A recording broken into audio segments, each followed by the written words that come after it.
Hello everyone. Welcome back to 신나게 놀자. 사이언스, 테크놀로지, 이코노미, 스트래티지 등을 고민하면서 노는 것입니다. 물가 급등세가 다시 확인되었고요. 결국 3월에 연준이 금리를 50bp 올릴 것으로 패드와처에서 거의 굳어지고 있습니다. 그래서 미국 시장이 크게 하락 마감했습니다. 투자자는 통장으로 말하고 연준은 성명서 즉 스테이트먼트로 말합니다. 연준 의장은 바뀌더라도 변하지 않는 것은 물가 안정 속의 최대한의 고용이 연준의 미국 헌법상 책무이다, 이런 말 하는 겁니다. 그래서 지금까지와는 달리 지금부터는 물가 지표가 시장의 방향을 결정하는 가장 중요한 지표다, 이렇게 제가 1월 초부터 계속 강조하고 있습니다.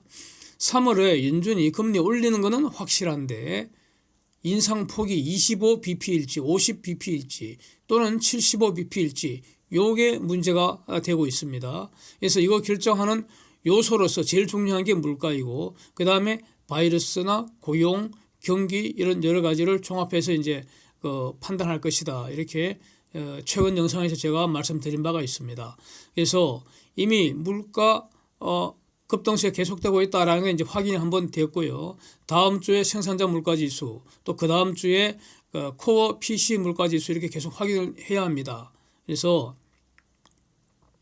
관련되는 이제 쟁점들을 정리를 하려고 하는데, 먼저 이런 좀 덜 중요한 거, 고용, 바이러스, 경기 요것부터 한번 사실 체크를 하고 물가 부분 자세히 보겠습니다. 고용 시장은 매우 견조하다는 것이 계속 확인이 되고 있습니다. 1월의 고용 보고서에서 고용 서프라이즈를 보였고요. 그 이후에도 10일 미국의 신규 실업수당 청구 건수 예상보다 더 감소했고요. 그래서 better than expected 이런 결과가 나왔습니다. 그 다음에 고용 동향 지수라는 것도 매우 양호하고요.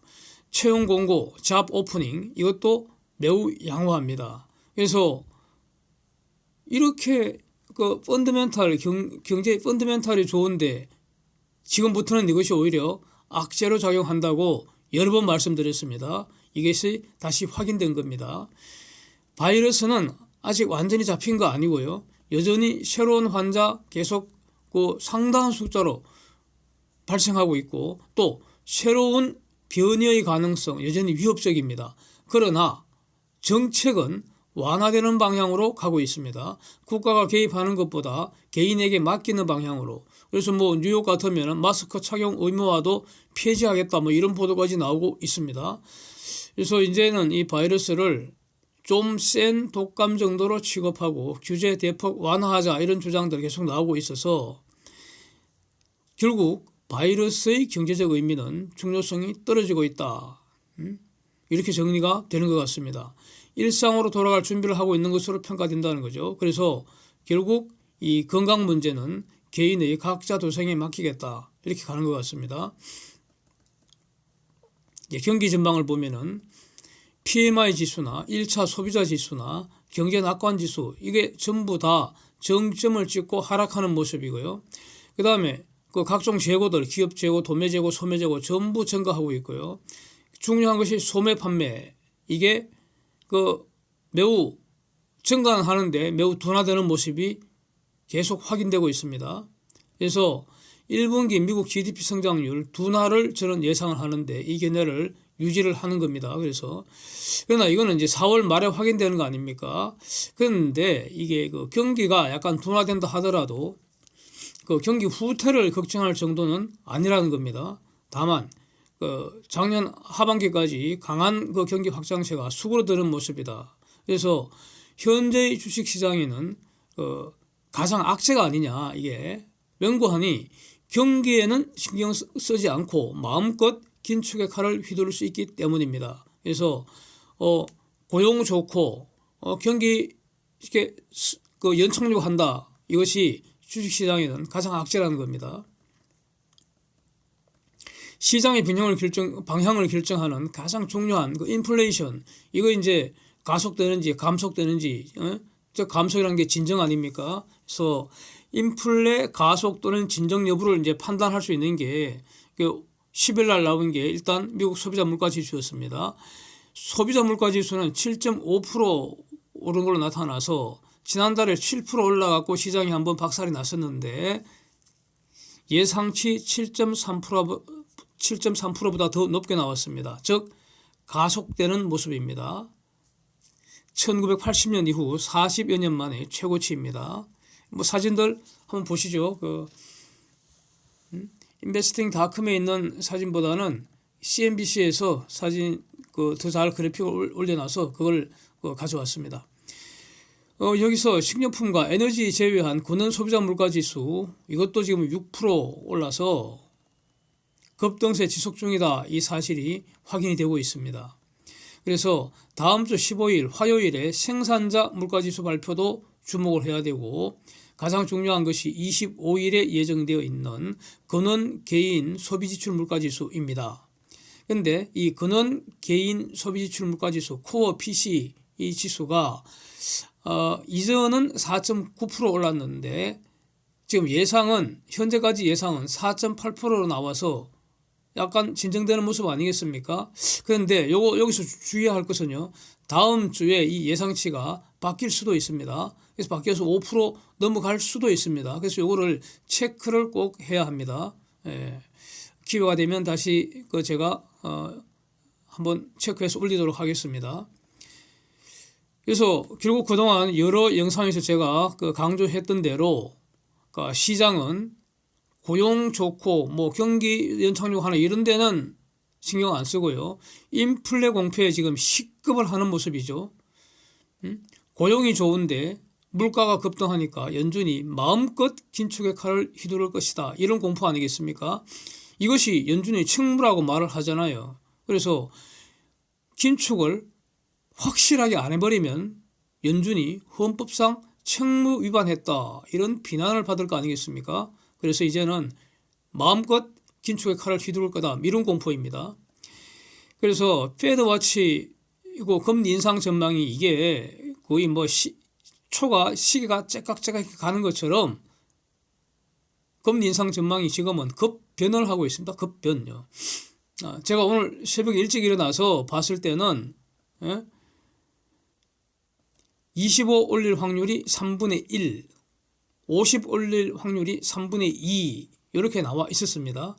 그 당시에는 미국 시장 지수가 약보합세했습니다. 찔끔 빠지고 있었습니다. 그런데 좀 지나니까 50 올릴 확률 99.5 올라가 버리고 75 올릴 확률도 등장했습니다. 0.5%. 그렇게 하면서 미국 주식들이 그냥 밑으로 자유낙하하기 시작하더라고요. 그랬습니다. 지난 월요일날 제가 한번 영상을 올렸는데 그때는 25 올릴 확률이 3분의 2였었죠. 50 올릴 확률이 3분의 1이었습니다. 그러고 나서 50 올릴 확률이 10%대로 확 후퇴를 했죠. 그러면서 이제 미국 주식시장이 안 돌릴 일을 펼쳐서 며칠 올랐습니다.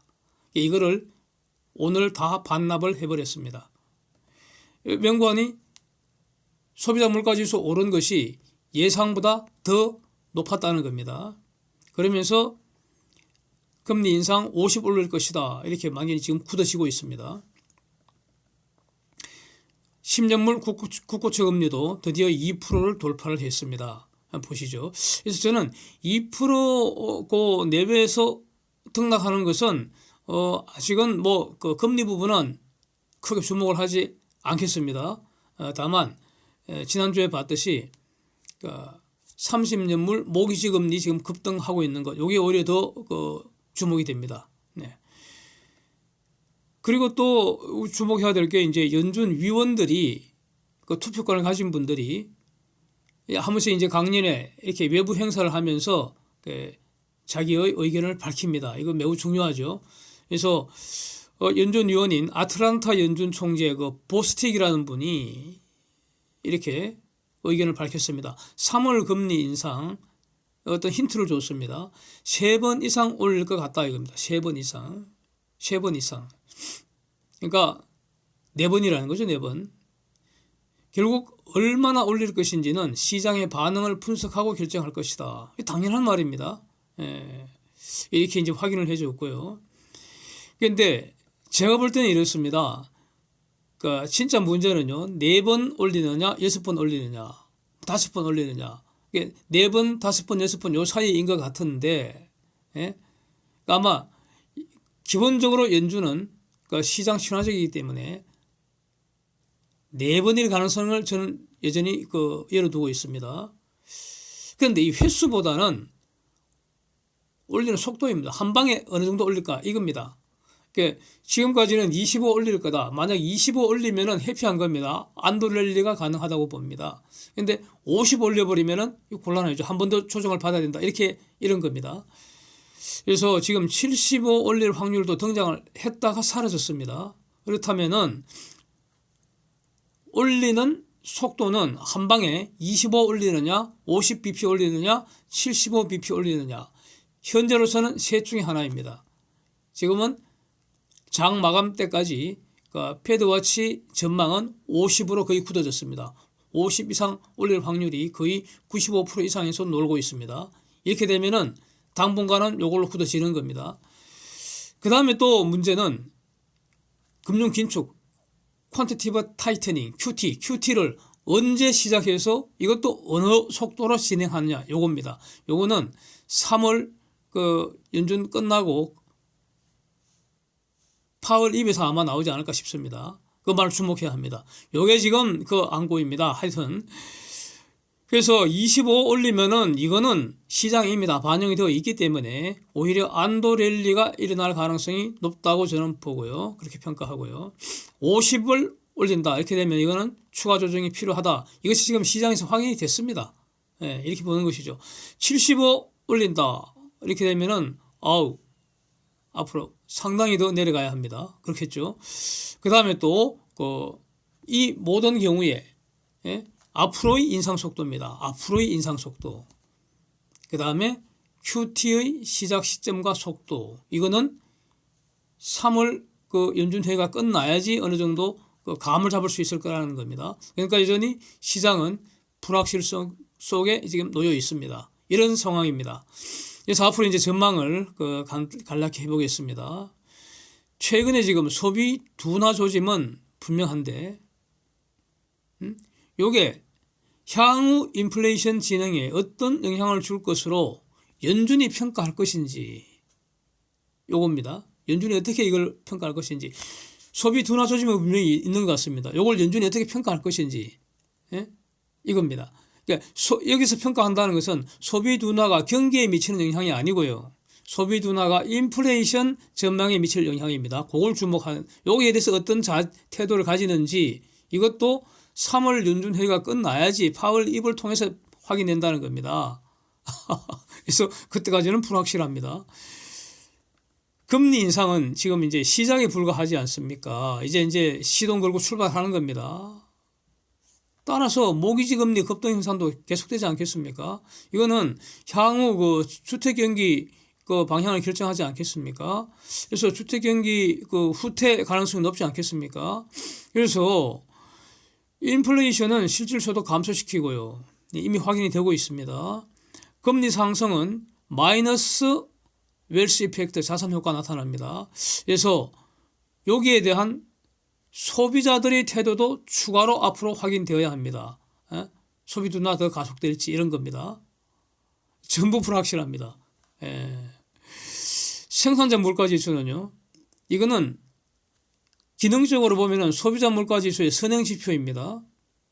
그런데 또 한편 보면은 기업이 이제 비용 증가하는데 요거를 소비자에게 증가시키는 정도를 가늠을 해볼 수 있습니다. 그래서 기업 입장에서는 비용 증가한 거를 자기 제품 가격을 올려갖고 소비자한테 증가시키는데 일부만 증가시키게 되면은 기업 이익 감소를 초래할 거 아닙니까? 그래서 현재 어닝 시즌은 이제는 의미가 없어진다 이겁니다. 현재 어닝 시즌은 이미 지나간 겁니다. 그거는. 그래서 지금 진행 중인 어닝의 중요성은 이제 거의 상당히 퇴색돼 버리고, 그래서 설사 일부 기업 어닝이 좋게 나온다 한들 시장의 영향은 매우 제한적이라는 겁니다. 위에서 본 바와 같이 그런 불확실성이 가득한 시장이기 때문입니다. 인플레와 소비 둔화와 금리 인상이라는 이 새로운 환경에서 기업 수익성 데이터는 언제 나옵니까? 4월에 확인이 가능합니다. 그때까지 불확실합니다. 이렇게 됐습니다. 지금 시장 상황이. 그래서 현재로서는 금리 50 올리는 걸 전제로 이제 시장이 이 새로운 어떤 균형점을 찾아간다. 그래서 지금 한번 조정을 받았습니다. 예, 추가 조정 여부는 다음 주 그 생산자 물가지수 또 그 다음 주 그 코어 PC 물가지수는 계속 확인해야 한다는 겁니다. 또 그 사이에 나오는 연준 위원들 그 발언도 주목해야 되고요. 또 이런 여러 가지 그 시장 분석가들이 쭉 있지 않습니까? 그 사람들 의견 종합해야 되고 뭐 이렇습니다. 이렇게 남아 있습니다. 한국 시장의 키는 어디에 있을까? 저는요 여전히 외국인의 대규모 숏 포지션에 있다고 봅니다. 3월 10일이 그 만기이고요. 그 다음 주에 연준 회의가 있습니다. 그래서 제가 계속 말씀드리는 것처럼 저 외국인들은 저 숏 포지션을 연준 그 전까지는 풀지 않을 겁니다. 그러니까 3월 만기까지 안 푼다는 겁니다. 그대로 결제시킬 거다. 저는 이렇게 봅니다. 외국인들이 그 최근 어제 우리 그 옵션 만기 앞두고 3일간 그 미국 시장이 안도 랠리를 펼쳤으니까 기술적 반등이죠. 거기에 이제 그 소극적으로 편성을 해서 대략 한 1조 4천억대 이제 순매수는 보여줬지만은 아직도 남은 게 4조 원대 대규모 숏 포지션 유지하고 있습니다. 여전히 외국인들은 한국 시장에서 강력한 숏 포지션입니다. 이거를 잊어서는 안 될 것 같습니다. 그래서 1조 4천억대 그 순매수한 거는 일부 이익 실현한 것일 뿐입니다. 내리면 사고요. 오르면 팔고 이렇게 이익 실현했을 뿐입니다. 3월 10일까지 그대로 결제시킬 것이라는 견해를 유지를 하고요. 여기서 그 시장의 방향성이 위로 딱 정해지지 않는 한 외국인들 숏 포지션 풀지 않을 거라는 겁니다. 그 외국인들 선물 매도가 말이죠. 대략 제가 보기에는 선물 지수가 290에서부터 매도 시작해서 275 이상 이 정도에서 팔아치운 겁니다. 지금도 엄청난 이익 상태입니다. 따라서 여기에 맞짱을 뜨는 금융투자와 개인들은 다 평가 손실 상태입니다. 자, 2월 옵션 만기를 한번 평가해 보겠습니다. 풋옵션 대략 대규모 매수한 거는요. 지수 380 근방이었습니다. 설 연휴 끝나고 나서 지수 360 밑에서 일부 대규모 매도해서 이익 실현했죠. 남은 거 그대로 결제시킨 것으로 평가가 됩니다. 즉 외국인들은 선물에서 이익 왕창 먹었고요. 풋옵션 매수해갖고 대박 실현한 것 같고요. 콜옵션 매도한 것도 다 이익된 것으로 저는 이렇게 평가를 하겠습니다. 예. 이건 뭐 데이터가 이렇게 말하고 있습니다. 3월 10일 선물 옵션 동시만기입니다. 그래서 지금 포인트는 외국인이 옵션 이거 가지고 이제 앞으로 어떻게 놀 것인가 이겁니다. 예? 옵션 플레이 어떻게 할 것인가. 그 전날이 3월 9일 대선인데 저는 개인적으로는 윤석열이 압승 예상하고 있고요. 그리고 이것이 자유민주주의나 시장경제 질서에 구조적인 아주 장기적인 호재로 작용할 것이라고 저는 그렇게 봅니다. 그러나 단기적으로는 시장이나 전략에 거의 영향이 없지 않을까. 아마 시장도 윤석열 그 압승을 예상하고 있지 않을까 저는 이렇게 봅니다. 그래서 대선 이건 뭐 어떤 그 변수가 아니라고 보고요. 일단은 그러면 외국인들 옵션 가지고 어떻게 놀 것인가. 이제 오늘 11일인데 다음 주까지 일단 탐색전 보일 가능성이 있고요. 일단은 그 미국 시장이 그게 또 크게 밑으로 또 털어버리기 때문에 그동안 올라온 거 뱉어내버리기 때문에 좀 영향을 받겠죠. 예, 받을 것 같습니다. 그런데 여기서 이제 주목할 게 이겁니다. 코스피가 추가 하락할 때 외국인이 풋을 대량 매도로 대응하는지 이거 일단 주목해야 할 거라고 봅니다. 풋을 대량 매도로 한다면 하방을 고정시키겠다 이런 의미로 저는 해석해야 되지 않겠습니까? 예, 그렇게 보입니다. 그 다음에 기술적 반등 시 지금 오르는 거 다 기술적 반등이라고 봐야 합니다. 예, 그러니까 추세적 반등 상승은 아니라고 봅니다. 추세적 상승 여부는 4월 지나고 5월 지나야 합니다. 그때까지는 힘들다고 보고요. 이 기술적 반등인데 그때 외국인들이 콜 대량 매도로 대응하는지 요거 주목을 해야 한다고 봅니다. 지금 그 가능성이 가장 높다고 생각되는 거 하나씩만 말씀드린 겁니다. 옵션 전략은 경우의 수가 정말 많습니다. 너무 많아서 그거 다 분석하고 얘기 못 합니다. 따라서 제가 볼 때는 이렇게 제가 보기에 가장 가능성 높은 것, 주목해야 될 것, 주의할 점 딱 하나만 말씀을 드리고 나머지는 시장을 보면서 시장에 순응하면서 새롭게 분석하는 태도가 꼭 필요합니다. 그 다음에 현물 대규모로 또 지속적으로 매도 공세를 펼칠 가능성 저는 낮다고 봅니다. 제가 지난 1월 중순에 그때 조만간 외국인들 대규모 현물 매도 폭탄 터질 거라고 말씀을 드렸는데 그때 한번 2, 3일 한번 터졌습니다. 지금은 그럴 가능성이 좀 낮지 않을까 봅니다. 방향성은 결국 시장의 방향성, 한국 시장도 방향성 결국 25일 저녁에 미국의 코어 PC 물가지수 여기 확인을 한 이후에 좀 드러나지 않을까. 그러면 한국 시장은 28일 즉 2월의 마지막 날이 아니겠는가 방향성 그때 좀 나타날 것 같고요. 한국 시장 키는 외국인 대규모 숏 포지션 요 방향이 쥐고 있다. 저는 이렇게 보기 때문에 상황 변화가 포착되면은 그래서 그 파생 삼국지라는 그 제목의 영상으로 다시 한번 살펴보겠습니다. 삼성중공업 보겠습니다. 안고는요.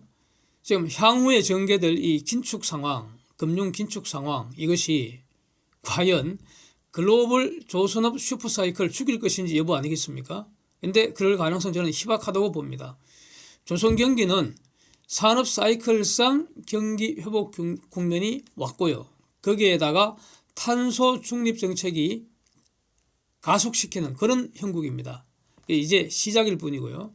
이제 2년째 이제 진행 중인 것 같고 금융 긴축의 효과로서 일반 경기가 둔화될 수 있는데 그렇게 되면 제일 영향받는 게 철강 경기 아닙니까? 그러면 철강 그 경기도 둔화될 텐데 그렇게 되면 오히려 후판 가격 협상에서 조선업이 유리하지 않을까 그런 면도 있고요. 달러 강세 지속되고 있고 왜냐하면 금리 올리니까 미국 금리 올리니까 달러 강세 지속되고 있고 따라서 원화 약세가 될 것이고 또 고유가 지속되는 거 이거 전부 구조적인 호재라고 봅니다. 그 조선업종에는 구조적인 호재, 장기적인 호재입니다. 가령 셀이나 엑슨모빌 이런 전통적 에너지 기업들 지금 실적이 너무너무 좋습니다. 거의 뭐 사상 최고치 경신하는 기업들도 속출하고 있고요. 그렇습니다. 이런 어떤 그 어마어마한 기업들이 바로 한국 조선업의 주요 고객이라는 겁니다. 그래서 조선업 그 슈퍼사이클은 또 그 가스 전성 시대다. 이런 어떤 시대적 특성을 가지고 진행되기 때문에 그래서 가스 운반선이나 FLNG 이런 분야를 중심으로 슈퍼사이클이 진행되지 않을까 저는 이렇게 이제 보이기 때문에 여기에 관련해서 지금 삼성중공업이 캐나다 쪽에서 FLNG 추가 수주 가능성이 지금 높아지고 있기 때문에 관련해서 별도 영상을 준비 중입니다. 지금 시장 전체가 가라앉을 때 조선업종도 일시 영향을 받을 수밖에 없습니다. 그건 뭐 어쩔 수가 없습니다. 그러나 적절하게 물량 늘리는 호기가 될 것이라는 견해는 저는 여전히 유지를 하겠습니다. Thanks for enjoying together. See you next.